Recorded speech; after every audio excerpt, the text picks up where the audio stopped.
తవ్వకం ప్రారంభించిన మన సంస్థ 1920 డిసెంబర్ 23 రోజున సింగరేణి కాలేజ్ కంపెనీ లిమిటెడ్గా నామకరణం చేసుకొని సుమారు 104 సంవత్సరాలు పూర్తి చేసుకుంది. ఇంతటి సుదీర్ఘమైన మహోన్నతమైన చరిత్ర కలిగిన కంపెనీకి ఏరియా జనరల్ మేనేజర్ హోదాలో పనిచేసే అవకాశం కల్పించడం నా అదృష్టంగా భావిస్తున్నాను.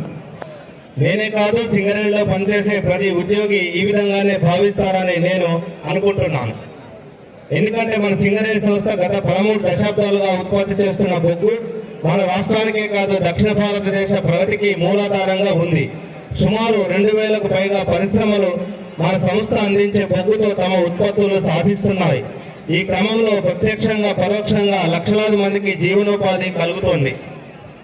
ఉత్పత్తి విషయాలు: గత సంవత్సరం ఏప్రిల్ 2023 నుండి మార్చి 2024 వరకు కంపెనీ మొత్తానికి నిర్దేశించిన ఉత్పత్తి లక్ష్యం 70 మిలియన్ టన్నులు కాగా 70.02 మిలియన్ టన్నులు సాధించాము. ఇది సుమారు 100% సమానం. అదే సంవత్సరము ఈ సంవత్సరం 2024-25 ఏప్రిల్ 2024 నుండి తేదీ 25 జనవరి 2025 వరకు కంపెనీ మొత్తానికి నిర్దేశించిన ఉత్పత్తి లక్ష్యం సుమారు 56.26 మిలియన్ టన్నులు కాగా 52.36 మిలియన్ టన్నులు ఉత్పత్తి చేసి 93%తో ఉన్నాం.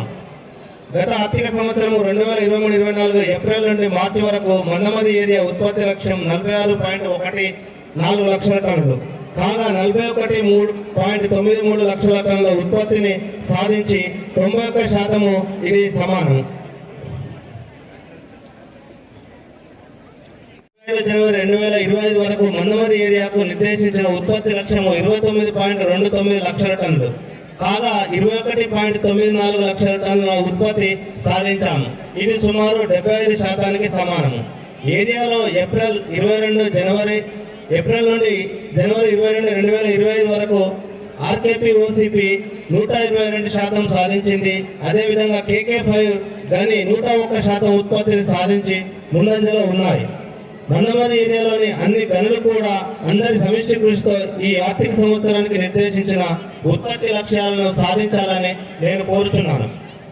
ఈ సందర్భంగా తెలియజేయనిది ఏమనగా మన బొగ్గు ధర కన్నా తక్కువ ధరకే బొగ్గు గ్లోబల్ మార్కెట్లో లభ్యమవుతోంది. సోలార్ పద్ధతిలో సౌరశక్తిని ఉపయోగించుకొని తక్కువ ధరకే విద్యుత్తును ఉత్పత్తి చేస్తున్నారు.